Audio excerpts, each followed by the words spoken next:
Profit sharing ratio change होने पर balance sheet में जो आपके एक्यूमुलेटेड प्रॉफिट एंड लॉसेस या फिर रिजर्व्स अपीयर कर रहे होते हैं उनका क्या ट्रीटमेंट होता है। तो कोई भी रिजर्व, जैसे जनरल रिजर्व है आपका, रिजर्व हो गया investment fluctuation reserve, workman compensation reserve, P&L का क्रेडिट बैलेंस, ये सारे हम डेबिट करेंगे और क्रेडिट करेंगे टू पार्टनर्स कैपिटल या current account depending upon the type of the capital, fixed है या फ्लक्चुएटिंग है, और ये डिस्ट्रीब्यूट होंगे in the old ratio. Clear. Similarly अगर आपको एसेट साइड पे कुछ दिखाई दे रहा है जैसे P&L का डेबिट बैलेंस या डेफर्ड रेवेन्यू एक्सपेंडिचर जिसमें मेनली आपका एडवर्टाइजमेंट एक्सपेंस अकाउंट आता है, इनमें से कुछ भी अगर बैलेंस शीट में अपीयर करता है तो वो भी पार्टनर्स के कैपिटल या करंट अकाउंट को हम डेबिट करेंगे और करेंगे टू P&L का debit balance to deferred revenue expenditure that will also be distributed among the partners in their old ratio. Clear है। तो लायबिलिटी साइड पे जितना भी रिजर्व होगा उसे डेबिट करेंगे और क्रेडिट कर देंगे पार्टनर्स के कैपिटल या करंट अकाउंट को। सिमिलरली अगर एसेट साइड में P&L का डेबिट बैलेंस या डेफर्ड रेवेन्यू एक्सपेंडिचर दिखता है तो उसे हम क्रेडिट करेंगे और पार्टनर्स के कैपिटल या करंट अकाउंट को डेबिट करेंगे।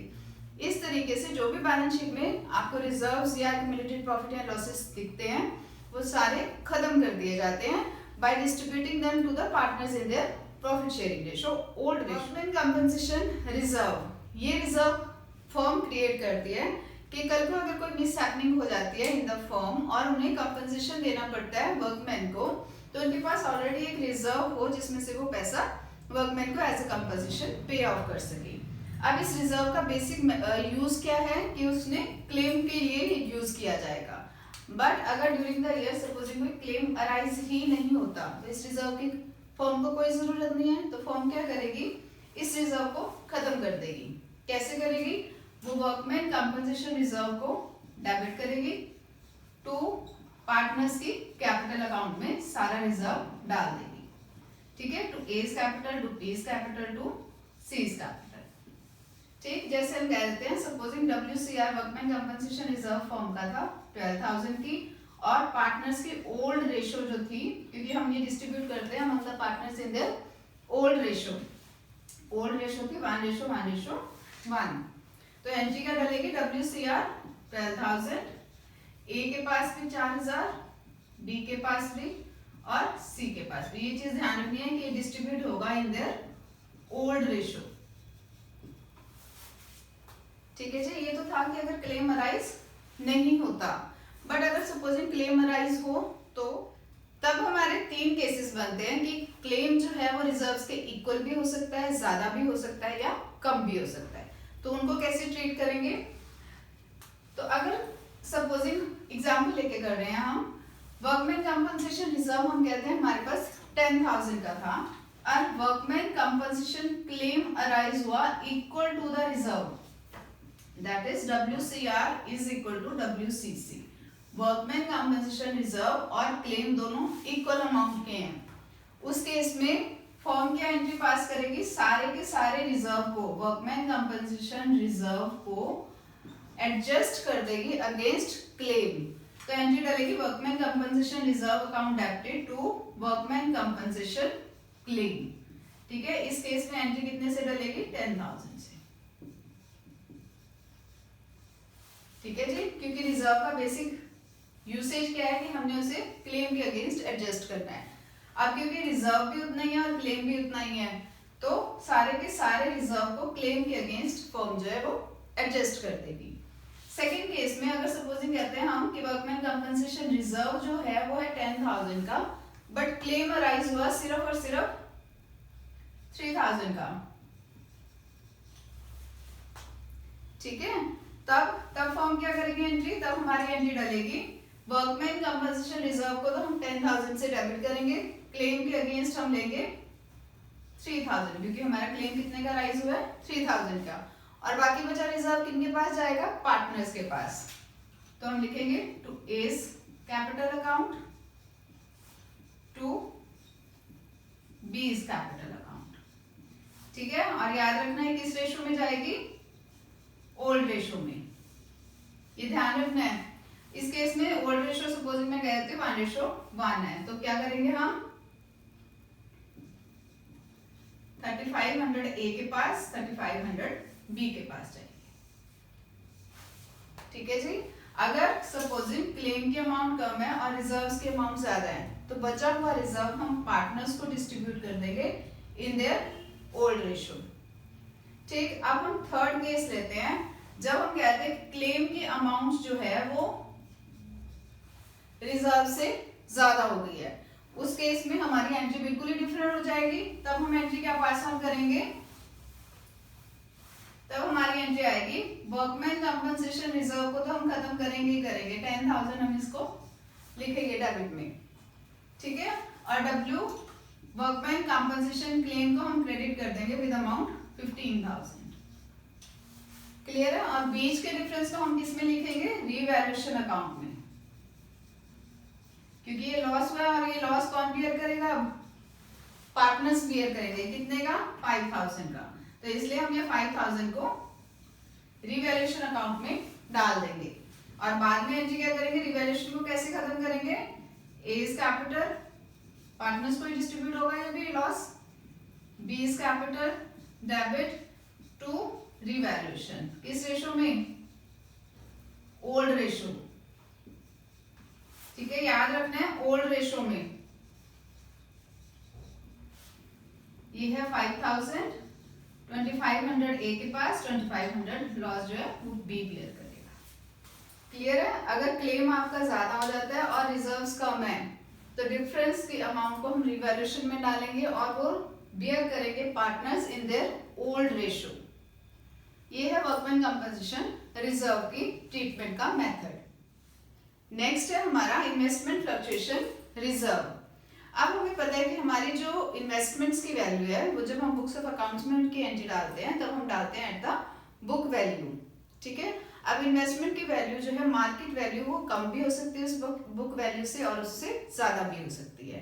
तो ये IFR investment fluctuation reserve create किया जाता है कि अगर इन्वेस्टमेंट्स की value market value book value से कम हो जाती है तो जितना भी fall in the value of the investments आएगा उसे हम रिजर्व्स के अगेंस्ट एडजस्ट कर सकते हैं। इसको हम एग्जांपल्स के थ्रू करेंगे तो ज्यादा इजीली समझ आएगा। जैसे हम कह देते हैं कि हमारी इन्वेस्टमेंट की सपोजिंग बुक वैल्यू हम लेते हैं 20,000 की, ठीक है, और अब मार्केट वैल्यू कितनी हो गई उसकी 15,000 की, ठीक है। डिक्रीज हुए इन्वेस्टमेंट कितने से, 5,000 से, ठीक है। और हम कहते हैं हमारा आईएफआर कितने का था, सपोजिंग 20,000 का, 10,000 का लगा लो, ठीक है। अब इन्वेस्टमेंट्स की वैल्यू डाउन हुई है और रिजर्व्स है हमारे पास 10,000 की, तो हम क्या एंट्री डालेंगे, इन्वेस्टमेंट फ्लक्चुएशन रिजर्व को हम डेबिट करेंगे टू इन्वेस्टमेंट। इन्वेस्टमेंट की वैल्यू कितनी डाउन हुई है, 5,000 से, डिफरेंस से लेंगे हम, मार्केट वैल्यू नहीं उठा लेनी है, कितनी है 5,000, ठीक है। और बैलेंस ऑफ द रिजर्व का हम क्या करेंगे, पार्टनर्स में डिस्ट्रीब्यूट करेंगे, किस रेशो में, ओल्ड रेशो में। तो हम लिखेंगे to A's capital to B's capital in their old ratio, ठीक है। सपोजिंग मैं कहती हूँ ओल्ड रेशो 1:1 है तो 2,500 ए के पास और 2,500 ही बी के पास। क्लियर है। तो अगर fall in the value of investment जो है रिजर्व से कम है तो एक्स्ट्रा रिजर्व को हम डिस्ट्रीब्यूट कर देंगे among the partners in their old ratio. Clear. दूसरा हम केस लेते हैं जब हमारा आईएफआर 10,000 का, इन्वेस्टमेंट की बुक वैल्यू 20,000 की और मार्केट वैल्यू ऑफ 10,000 की हुई है, ठीक है। दैट मीन्स इन्वेस्टमेंट की वैल्यू में कमी आई है, कितने की कमी आई है, 10,000 की। पहले वो 20 की हमने बुक वैल्यू लिखी हुई थी 20 की और उसकी मार्केट वैल्यू जब देखी गई तो आई 10,000 की। तो that means there is a decrease in the value of investment by ₹10,000। तो अब हमारी डिक्रीज भी उतना ही है और रिजर्व्स भी 10,000 है। तो एंट्री क्या डालेंगे हम, इन्वेस्टमेंट फ्लक्चुएशन रिजर्व को डेबिट करेंगे 10,000 से टू इन्वेस्टमेंट, ठीक है। Fall in the value of investment लेनी है हमने तो वो हम लेंगे 10,000 की। क्लियर है? इस केस में पार्टनर्स को कुछ भी नहीं जाएगा क्योंकि सारे के सारे का रिजर्व को हमने fall in the value of investment के अगेंस्ट एडजस्ट कर दिया हुआ है।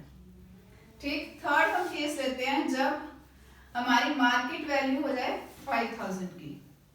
ठीक है, उस केस में डिक्रीज कितना हुआ? 15000 का। इन्वेस्टमेंट की वैल्यू में डिक्रीज कितना आया? 15000 का। और रिजर्व हमारे पास कितने हैं? सिर्फ और सिर्फ 10000 के। तब उस केस में हमारी एंट्री क्या जाएगी? तब हम करेंगे इन्वेस्टमेंट फ्लक्चुएशन रिजर्व को डेबिट करेंगे 10000 से to investment fall in the value कितनी है? 15000। ठीक है, और बाकी के अमाउंट को हम कहाँ डालेंगे? रीवैल्यूएशन अकाउंट में। रीवैल्यूएशन को हम डेबिट करेंगे 5000 से, आईएफआर डेबिट होगा 10000 से टू इन्वेस्टमेंट 15000। और ये रीवैल्यूएशन किसके अगेंस्ट एडजस्ट होगा? पार्टनर्स के।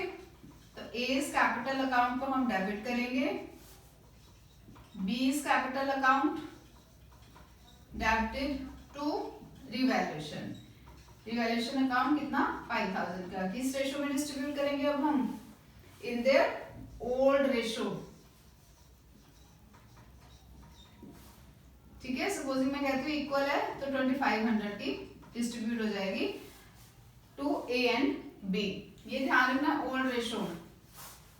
क्लियर है? तो अगर मार्केट वैल्यू जो है वो ज्यादा कम हो जाती है और हमारी रिजर्व जो है वो कम है और fall in the value of investments ज्यादा है, तो डिफरेंस को हम डालेंगे रिवैल्यूएशन अकाउंट में और इस रिवैल्यूएशन को हम खत्म करेंगे by transferring them to the partners capital account in their old ratio. ठीक है, अब ये तो था कि अगर सपोजिंग कम हो जाए, ऐसा तो कोई जरूरी नहीं कि मार्केट वैल्यू हमेशा कम ही होगी। सपोजिंग मैं कहती हूँ कि मार्केट वैल्यू इंक्रीज कर गई, ये होगी 30000। ठीक है, मार्केट वैल्यू अब इंक्रीज कर गई है इन्वेस्टमेंट्स की 30000 हो गई है, तो इंक्रीज कितने से हुआ? 10000 से। ठीक है, अब हमें आईएफआर की जरूरत है। आईएफआर हमने तब लगाया था कि अगर इन्वेस्टमेंट्स की वैल्यू कम हो जाए, बट अब तो कम नहीं हो रही है, अब क्या हो रही है? इंक्रीज कर रही है। ठीक है, तब हमें इस रिजर्व की जरूरत नहीं है, तो हम क्या करेंगे? आईएफआर को डेबिट करेंगे to A's capital account to B's capital account. किस रेशो में? Old ratio. ये ध्यान रखना, ओल्ड रेशो ही चलेगी। सपोजिंग मैं कहती हूँ इक्वल है तो 5000 ए और बी को। ठीक है, ये तो वही आईएफआर को खत्म करने की, बट ये जो इंक्रीज हुआ इन्वेस्टमेंट में ये भी शो करेंगे बुक्स ऑफ अकाउंट्स में। कैसे? इन्वेस्टमेंट की वैल्यू इंक्रीज करी है तो इन्वेस्टमेंट्स क्या होंगी? डेबिट करेंगे हम with the increment amount that is 10000 to करेंगे हम रीवैल्यूएशन अकाउंट। ठीक है जी, 10000 से। अब थर्ड एंट्री हम क्या करेंगे? इस रीवैल्यूएशन को खत्म करेंगे, तो लिखेंगे revaluation account debited to A's capital account to B's capital account. ठीक है, किस रेशो में? ओल्ड रेशो में। क्लियर है? तो इस हिसाब से आपका आईएफआर का ट्रीटमेंट होता है।